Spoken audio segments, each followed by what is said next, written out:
Hello বন্ধুরা, প্রবাসী বাঙালি kitchen Mumbai.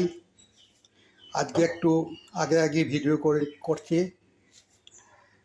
আজকে করব আমি রুই মাখানি আর মাছের মুড়ো দিয়ে পাঁচমিশালি ডাল। তাই যে আজকে আমি বাড়িতে একা, ছেলে কলকাতায় গেছে কালকে, ওর একটা সিনেমা রিলিজ হবে। আমি বাসব গোয়েন্দা বলছি, 12 তারিখে রিলিজ হবে আর কি। তা আমার ছেলে হয়েছে বাসব গোয়েন্দা।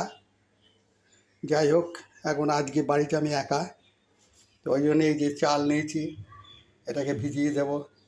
এই ডাল আমার প্রেসারে সেদ্ধ করা হয়ে গেছে। এটা করলা ভাজবো। এটা পনির কেটে রেখেছি, ওই রুই মাছের মাখানিতে দেব। এই যে পেঁয়াজ কেটে রাখা আছে, এটা বেরেস্তা করে নেব। এই যে মাছ ভাজা হয়ে গেছে, মুড়ো দিয়ে ডাল করব, আর এই পেটি টেটি যা আছে এগুলো দিয়ে ওই মাখানি হবে। আর এখানে আছে কাজু, আমন্ড আর পোস্ত ডাস্ট করা, মিক্সিতে গুঁড়ো করে নিয়েছি। আর এখানে আছে আদা, রসুন, পেঁয়াজ, লঙ্কা, ভাজা জিরে গুঁড়ো, ভাজা ধনে গুঁড়ো, আর এই আছে টমেটো। এগুলোকে পেস্ট করব।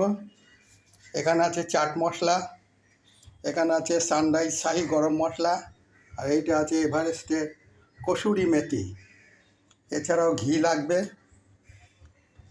আচ্ছা, রান্না বান্না হোক, হয়ে গেলে পরে তারপরে আবার দেখাবো কীরকম হলো। না খেলেও দেখলে তো বোঝা যায় যে কীরকম হবে। তাহলে আসি, রাখলাম, নমস্কার।